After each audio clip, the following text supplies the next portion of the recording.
Assalamu alaikum everyone. Welcome to the special edition of Trade Talks. Trade Talks is Pakistan's single windows podcast series produced in collaboration with Sustainable Development Policy Institute. Through this series, we shall bring to you exciting aspects of Pakistan's international trade and transit ecosystem and shall also discuss current developments with economics and trade experts. I am Dr Vaqar, representing Pakistan's Single Window Company and your host for today's special edition of Trade Talks. And today we shall be analyzing Pakistan's budget for the financial year 2022 to 2023. We are joined today by Dr Vaqar Ahmed, Joint Executive Director at Sustainable Development Policy Institute. Dr. Ahmed serves in an advisory capacity at many national, regional, and international institutions and forums. He has earlier worked as an advisor to United Nations Development Programme and as the head of the macroeconomic section at the Ministry of Planning, Development and Special Initiatives. He has also had various assignments with the Asian Development Bank, World Bank, United Nations Economic and Social Commission for Asia and the Pacific, as well as with the Ministries of Finance, Planning and Commerce. His research work on inclusive growth, tax, trade, governance, public finance, and sustainable development has been published extensively. He holds a PhD in economics. Dr. Vaqar, a very warm welcome to Trade Talks. Thank you very much. Let me start by, of course, welcoming you here and, of course, being associated with SDPI. We take great pride in hosting PSW and yourself, of course. Thank you for the honor. As you know, the budget for the financial year 22 to 23 was presented on June 10, 2022 by the Minister of Finance. I would like to ask that how would you analyze this budget from a private sector perspective? And what areas of trade do you think are affected the most? I think your question comes at perhaps a very important time when the government has just presented the budget. It is still being debated in the parliament, and there's active debate around how the budget will help Pakistan's trade prospects and, more importantly, Pakistan's export competitiveness. So while, of course, the overall outlay of the budget is around 9 trillion rupees, we do see that a large part of this outlay will be financed by debt. And of course, given the global situation, pressures from Russia-Ukraine war, rising fuel, food, metal prices globally, there are, of course, pressures on our current account as well, yes, which in turn, of course, is adding to pressures on our forex reserves, on our value of our rupee and its parity with other currencies. And it is in this context that the control totals in the federal budget become very difficult to maintain or defend. However, the government has tried to make an effort to remain within the means as much as possible. But given the impacts of inflation being felt by the general population, the government may aim to run some subsidies. And of course, while those are essential for, let's say, lifeline consumers in electricity sector or gas sector, the fund, IMF, because we're under a fund program, would like to see that these subsidies or the subsidy operations that we are running are targeted going forward. Finance Minister's budget speech did talk about how this budget will help trade. And I think it was noted that budget has kept into perspective the strategic trade policy framework, SDPF, which is a 3-year medium-term framework for forward-looking framework for our trade. And in that, of course, there are certain sectors whose direction, future direction has been or government promises to support their future direction. And this is what the budget has also tried to do, that for those sectors which are priority in terms of our export basket, there should be something in the budget for them. So we have seen, for example, specific provisions which we can discuss in a while for textile and garment sector, for example. But at the same time, the budget also is aiming to bring some potential exporting sectors who may not be traditional exporting sectors. Budget is trying to help those potential exporting sectors, startup exporting firms, to become regular exporters. And they are doing so by providing them, or at least easing their funding and finance related constraints, or probably through easing of regulatory burden through Pakistan Regulatory Modernization Initiative, which comes from the previous government, but this government also is trying to take it forward. And if I may add, Pakistan Single Window as well, which would, of course, aim to ease a lot of regulatory burden which the business community is facing. And of course, it's these expenditures on trade facilitation related measures that are part of this year's budget. Thank you so much for your answer. And I would like to ask, can you identify the sectors relating to export which you are talking that government has provided them some sort of facilitation? Yes. So for example, in case of textile sector, we have seen in the budget that their synthetic inputs will face lower customs duties, lower regulatory duties. In some cases, the customs duty has been phased out just to help this sector. And this is a sector which has been doing very well in the past few months on the back of a weak rupee. And they've been able to really reap benefits. They've been able to extend their market share. They've been able to give competition to their peers in Bangladesh and Vietnam and other countries. So that's one sector. The other sector, for example, in order to make our pharmaceutical sector integrate into global value chains, in order to make our pharma firms regular exporters, customs duty on 26 of their ingredients in consultation with DRAP has been dropped.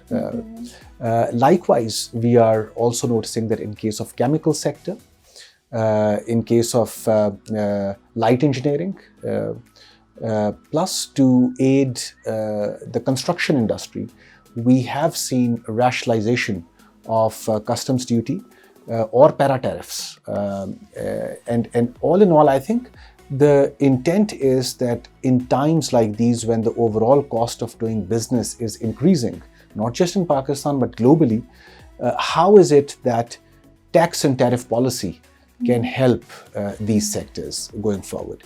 I think the budget has done well in terms of maybe not reversing, but revisiting the tariff regime, which was allowed for inward-looking sectors. By inward-looking sectors, I mean that the budget didn't bring good news for imported cars, for example, or imported vehicles. So those sectors which have high domestic consumption and, of course, may not bring forex revenue receipts in dollar terms in future, I think the government was of the view that we can probably take away some of the benefits from here, maybe drop some of the amnesty provisions which are allowed to construction, real estate, but give those tax expenditures to our exporting sector. My next question is that you might be aware that the government of Pakistan has imposed a ban on almost 38 items which are considered non-essential items. So how do you see this ban, and do you think that it will help in curtailing the import bill of Pakistan, and will it help in catering to the challenge of trade deficit which Pakistan is facing? Yes, thank you. I think that's a very important question.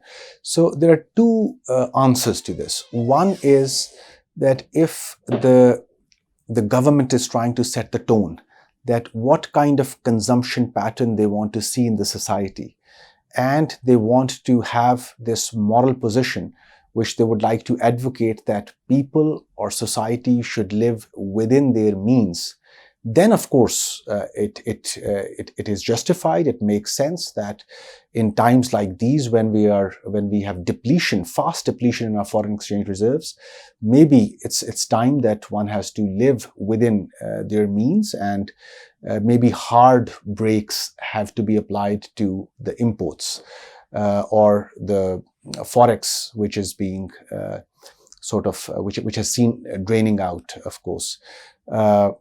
But if you look at the other camp, many of the independent economists have been of the view that such import restrictions only change the composition of the imports.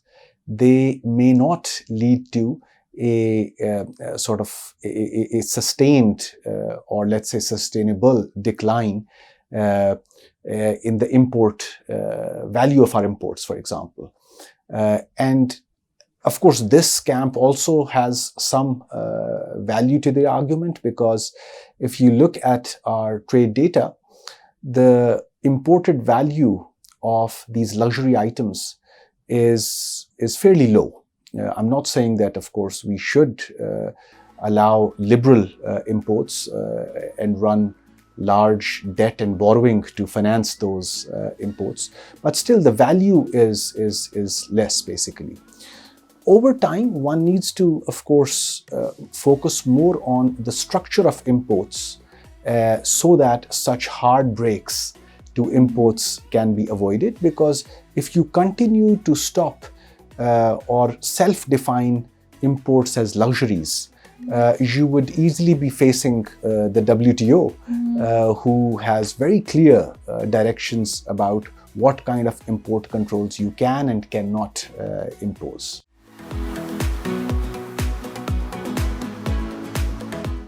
As you know that we have seen growth to be increased to a significant 6%.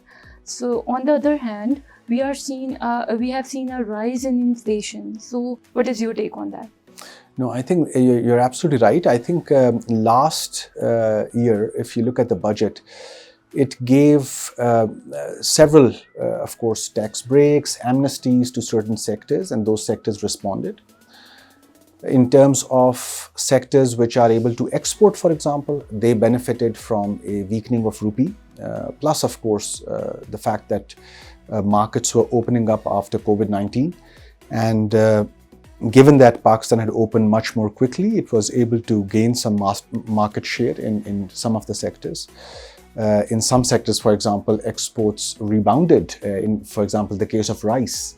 Where we were able to start exporting in big numbers after many years, in fact. But I think what is happening here is that in the production structure of our exports, there's a large imported content as well. So the moment you grow beyond a certain threshold, the economy starts to overheat, and your import payments become unsustainable. You don't have the kind of foreign exchange reserves, or more specifically, you don't have the inflows in terms of exports or remittances or FDI to match those rising import values. This year we'll be clocking around $78 billion by the time the year ends. And this is unsustainable unless our exports or remittances or FDI, which is fairly low, is able to help these imports. That's one part of the growth story. The other is what you rightly pointed out, is the inflation story.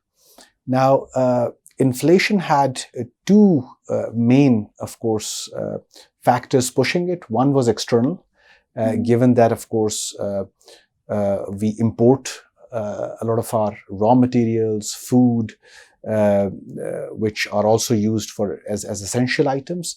And that inflation, that global inflation, was being passed on to the consumers. But then, due to the Russia-Ukraine war, there was expectations of high inflation, which started to fuel prices as of today. But then there were domestic factors as well. So you were actually experiencing very decent growth in, for example, your iron and steel sector, cement sector, auto sector. All of the sectors were booming on the back of turf and other financing facilities that you had given during COVID times. So that aspect allowed the industries to add to their capacities. But of course, when you add to their capacities, you also need to have inputs coming in at a regular time. But those inputs or those intermediate goods, they were in short supply. There were global supply chain disruptions as well, which led to raising of cost of production as well. And of course, people have seen not just rising food prices, but also rising prices of durables as well. The near future outlook is also a little delicate. I won't say it's precarious, but it's delicate because assessments are pointing towards maybe stagflation, which would be low growth coupled with high inflation. And if that becomes a reality, that will be further bad news for emerging market economies, developing countries, and LDCs. In order to reduce tax-related costs faced by small retailers, this budget has presented a fixed tax regime according to which the tax will be collected along with the electricity bills. This tax shall not be exceeding rupees 10,000, and it shall be treated as the final tax liability. Do you have any recommendations for short, medium, and long-term measures that can be adopted for increasing the tax collection by creating a passage for ease of doing business for small retailers and informal businesses? Yes, thank you. So I think what the government has tried to do is that it is mindful that SMEs, small and medium enterprises, are already facing a very difficult economic situation. They are cash-strapped. Their future orders, profiles of their clients is uncertain, and due to which the government has tried to make an effort to reduce the compliance costs faced by tax compliance costs faced by SMEs, particularly small retailers. But this is a large sector in your overall GDP composition. True. So what the government has done is that it has eased the way tax is collected from this sector, and tax ranging between their tax liability, which could be up to 10,000 rupees at max, will be collected as part of their electricity bills. So those who have commercial electricity bills installed, they will have to pay this taxation. Now, in my opinion, the SME community should see this as an opportunity. This reduction in their cost of doing business arising from reduced tax compliance, they should see this as an opportunity to really help their expansion. And maybe looking outwards, because if you are expecting low growth or uncertain growth domestically, you have buyers awaiting all over the world. So whenever the cost of doing business is helped by the government, this is an opportunity to explore markets outside of Pakistan. You can spend, or you can vacate some of this vacates some of the resources that they can spend in searching for markets abroad, and this can help SMEs integrate in the regional and global value chains. Today's last question. I think better coordination among government departments can help Pakistan improving its trade performance. So one such initiative is Pakistan Single Window. So how do you think that in the long run, Pakistan's trade performance shall be affected by this initiative? Yes, I think government's main role is that of a facilitator. Whatever the government can do, it can't do business. It can't go out and force anyone to trade, to export. But what the government can do is that it can make so much facilitation available in the tax and tariff space, in logistics space. You yourself are from customs, it can really facilitate those custom measures, so that over time, not only the prospects of trade expand, but more importantly, the competitiveness of exporting firms expands. More importantly, the new exporters should become part of the list of our exporting firms, which has actually remained stagnant over time. It's the same names which we have been seeing over the past 2 decades. It's really hard to see new exporters in non-traditional sectors, for example. So as a facilitator of trade, Pakistan Single Window is a big initiative. I believe, to be more specific, there are 2 main areas here where PSW in future could really help that facilitatory role. One, of course, is to bring greater certainty in our rules of trade. And anyone who wants to become an exporter today really asks questions and then has this fear that if I end up joining the exporter league, there are risks involved. Should I take that risk, And in the end, many who, if the answer from the inside is no, many would remain in their comfort level. The other point about PSW's potential for future is the reduction in transactions costs which our businesses face. You see, so many a times, for example, they say that cost of importing is in many sectors is less than cost of exporting. Mm-hmm. So that's a disincentive for those who operate in the trade sector. And PSW has this potential to really reverse the equation. Thank you, Dr. Vaqar, for your invaluable comments today and for sparing your time for us, and keep listening to PSW's podcast. Thank you.